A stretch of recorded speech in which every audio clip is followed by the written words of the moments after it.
పునరుద్ధరించాలంటే ఇప్పుడు వాళ్ళు చేసినటువంటి ఎయిర్ స్ట్రైక్స్ ని మనం ఆపగలిగాం. ఇప్పుడు మళ్ళీ మనం ఎయిర్ స్ట్రైక్ చేస్తూ ఉన్నాం. మన దగ్గర ఉన్నటువంటి బ్రహ్మోస్ ని ఇప్పుడు వదులుతున్నాం. అవన్నీ కూడా ఇస్లామాబాద్ కి, తర్వాత లాహోర్ మీద, వీటన్నిటి మీద కూడా పడుతుంది. సో ఇప్పుడు ఈ నైట్ టైమ్ ఈ రాకెట్ దాడులు ఇవన్నీ చేయడానికి అవకాశం ఉంటుంది, కానీ భూతల దాడులు కూడా నైట్ టైం చేసే అవకాశం ఉంటుందా? ఉంటుందండి. నైట్ విజన్ ఎక్విప్మెంట్ వాడతారు. అది సాధారణంగా ఏం చేస్తారంటే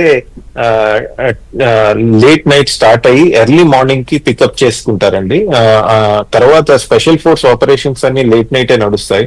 మనం ఉరిలో చూసాం కదా, మన స్పెషల్ ఫోర్సెస్ ఆపరేషన్స్ అన్ని, భూతల దాడులు కూడా అప్పట్లో స్పెషల్ ఫోర్సెస్ గ్రౌండ్ నుంచే వెళ్ళాయి కదా, అక్కడ డ్రాప్ అయ్యి, బట్ అవి కూడా నైట్ లో చేస్తారండి. సో నైట్ లో చేస్తే ఎలిమెంట్ ఆఫ్ సర్ప్రైజ్ కోసం వెయిట్ చేస్తారండి. అందుకని నైట్ లో దే ట్రై టు అటాక్. ఉరి గానీ లేకపోతే పుల్వామా తర్వాత జరిగినటువంటి సర్జికల్ స్ట్రైక్స్ అప్పుడు అంటే వాళ్ళు నిద్రలో ఉన్నప్పుడు మనం పోయి చేసి వచ్చాం, కానీ ఇప్పుడు అప్రమత్తంగా ఉన్నారు కదా, ఇప్పుడు అటువంటి దాడులు అనేవి మనం చేయడానికి అవకాశం ఉంటుందా? ఇంకోటి ఏంటంటే ఇప్పుడు ఇక ఫేస్ టు ఫేస్ ఇంకా అంటే ఇప్పుడు మనం ఏదైతే అక్కడ దాడులు చేసి వచ్చామో, ఆపరేషన్ సింధూర్ పేరుతో 9 టార్గెట్స్ ని కూడా మనం టార్గెట్ చేసాము, వాళ్ళ శిబిరాలను నాశనం చేశాం. కాబట్టి ఈ రిటాలియేషన్ ని మన వాళ్ళు ఎక్స్పెక్ట్ చేస్తుంటారు న్యాచురల్ గానే. సో ఎక్స్పెక్ట్ చేస్తే వాళ్ళు ఈ యొక్క వాటిని ఎట్లా ఎదుర్కోవాలని కూడా ఉంటుంది.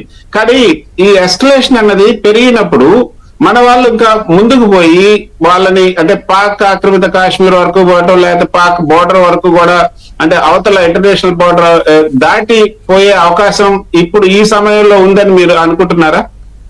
So one more update. Sanjay గారు ప్లీజ్ కంటిన్యూ. ఒకటండి, రిటాలియేషన్ ఎక్స్పెక్ట్ చేస్తున్నారా అంటే ఎప్పుడు ఎక్స్పెక్ట్ చేస్తారండి. పెహల్గాం తర్వాత ఇండియా అటాక్ చేస్తుందని పాకిస్తాన్ ఎక్స్పెక్ట్ చేస్తూనే ఉంది, అయినా ఎలిమెంట్ ఆఫ్ సర్ప్రైజ్ సాధించాం కదా.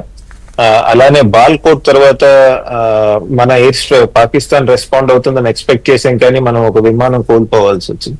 కానీ మనం ఈ లాస్ట్ ఫ్యూ ఇయర్స్ లోంచి ఇప్పుడు చూస్తున్న దాని నుంచి ఏంటంటే, మనము రిటాలియేషన్ ఎక్స్పెక్ట్ చేస్తూనే దానికి అవసరమైన సాంకేతిక పరికరాలని సమకూర్చుకోవటం, సాంకేతిక నిపుణులను దగ్గర పెట్టడం, పెద్ద ఎత్తున ఒక నిజమైన ఎయిర్ డిఫెన్స్ ని క్రియేట్ చేయటం, ఇవన్నీ కూడా అండ్ మనం చూడండి కొన్ని వేల కిలోమీటర్లు రిటాలియేషన్ ఎక్స్పెక్ట్ చేస్తాం, కానీ ఎక్కడ చేస్తారు, ఎలా చేస్తారు అని తెలియదు కదా.